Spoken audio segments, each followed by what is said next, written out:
Мадыген жаратылыштын эстелиги. Ал Кыргызстандын түштүгүндө жайгашкан дүйнөлүк маанидеги геологиялык казына.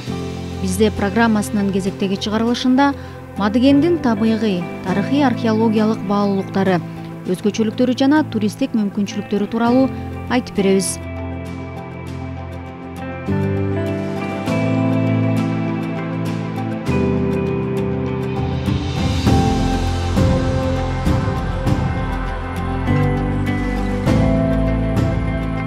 Мадыген түштүк Тянь-Шандын Түркстан кырка тоосунун түндүк этектерине жайгашкан. Баткен облусундагы стратотиптик аймакта орун алган. Аянты 8160 гектар. Мадыген атын андагы чакан айылдын атынан алган. Бишкектин аралыгы 940 чакырымды түзөт.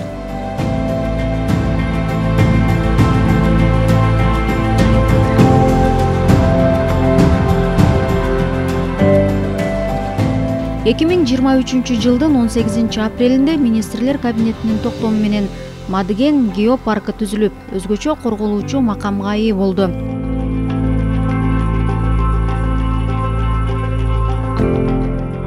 Мадыген деген бул илгертен бизде изилденип келген. Бул 1975 жылы Кыргыз Советтик Социалисттик Республикасынын ошол убактагы министрлер кабинетинин токтому менен ошол жерде бир жайгашкан Кан Игут деген үңкүр бар эле да.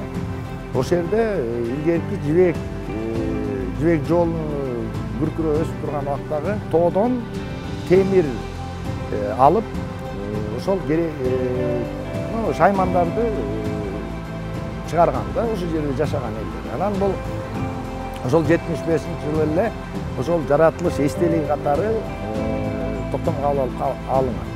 Бирок акыркы убактарда ошо Мадыген ошо өзүнүн сулуулугу менен андан кийинки көп изилдөөлөрдүн негизинде ал жерде мындан 250 миллион мурдагы жашаган динозаврлар менен чогуу жашаган жаныбарлардын калдыктары чыгып, моллюскалардын калдыктары чыкканынан бул жер өзүнчө бир археологиялык дагы баалуулугу бар экени эске алынды да. Мындан сырткары дагы ошол акыркы убактарда биздин Кыргызстанда туризмдин өнүгүп аткандыгына байланыштуу ал жерде департамент туризм тарабынан дагы, ЮНЕСКОнун өкүлдөрү тарабынан дагы ал жерде ошондой туристтик дестинация бир объект катары кароо жагы бизге сунушталган. Геопарктын аймагын түрдүү ландшафттар түзөт. Тоолор, мөңгүлөр, чалкып жаткан чөл. Көпчүлүктү суктантканы сары тоо. Ал табигый түстүү түсү менен белгилүү. Бир кезде бул түстүү тоолор байыркы Сармат деңизинин түбү болгон экен. Бир нече миллион жыл мурун деңиз жок болуп, ар кандай металлдарды камтыган ачык чөкмө тектер кычкылданып, таң калыштуу палитраны жараткан. Это сары тоо, это пестроцветные ландшафты, это пестроцветные горы.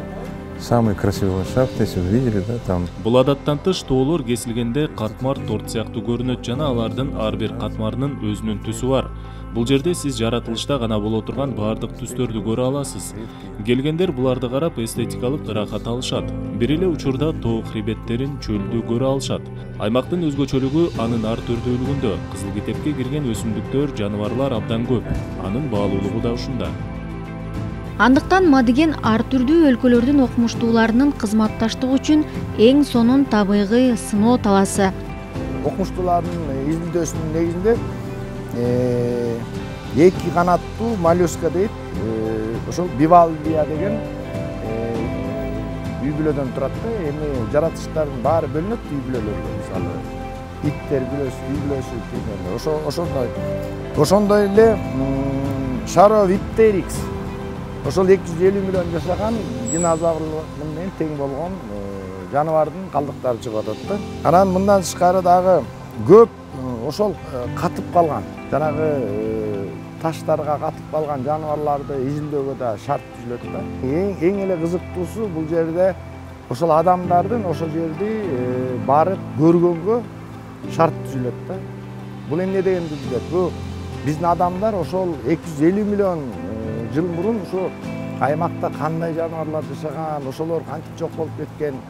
Бул дагы болсо биздин жарандарга ошол жаратышка мындай санамдалды пайдаланып даяр мамиле кылууну мындай шарт түзөт деп ойлойм. Мадыгенди Борбордук Азиядагы биринчи ЮНЕСКОнун глобалдык геопаркын түзүү сунушу да берилген. Понятие геопарк – это понятие ЮНЕСКО, это территория устойчивого развития. Геопарк аймактын туруктуу өнүгүүсү дегенди түшүндүрөт. Маданий мурастарды сактап, жергиликтүү коомдордун аймакта жашаган элдин жашоосун жакшыртууну максат кылат. Мадыген азыр дүйнөлүк бренд. Мадыгендей жай дүйнөдө башка жок. Мында окумуштуулар эл аралык маанидеги геологиялык жараканы тапкан. Байыркы жаныбарлар, байыркы өсүмдүктөрдүн калдыктары табылган. Көп жылдан бери илимий изилдөөлөр жүрүп жатат. Ушул жерде студенттерге, окумуштууларга жайкы лагерлер уюштурулат. Баткен мамлекеттик университети менен кызматташып, студенттер тажрыйбадан өтүшөт, изилдөөлөрдү жүргүзүүдө. Кыргызстандын өзгөчө корголуучу аймагы макамын алып, геопарктын түзүлүшү менен аймактын тарыхы, археологиясы дагы да изилденет. ЮНЕСКонун дүйнөлүк геопарктар тизмесине кошулуп калса, аймактын өнүгүүсүнө шарттар түзүлөт. Демек, жасала турган көп иштер алдыда. Алдын ала изилдөөлөр негизинде бул жерде азыр мындай ошол доорго тиешелүү болгон бир 500 жаныбардардын же болбосо бир көк кумурскалардын калдыктары болушун биз божомолдоп жатабыз да. Эми толук кандуу изилдөөш үчүн ошол биз жаратылыш эстелиги деп статус берип, аны коргоого алуу менен ошол археологдук иштер эми башталат. Ал жерде эң негизгиси эле кен иштетүүгө болбойт, жанагындай жер казып, андай кылууга болбойт. А бирок кээ бир ишмерликтер биз чектөө кыла албайбыз да. Эми табигый чөптөрдү азыр мал жайганга абга биз чектөө койбойбуз.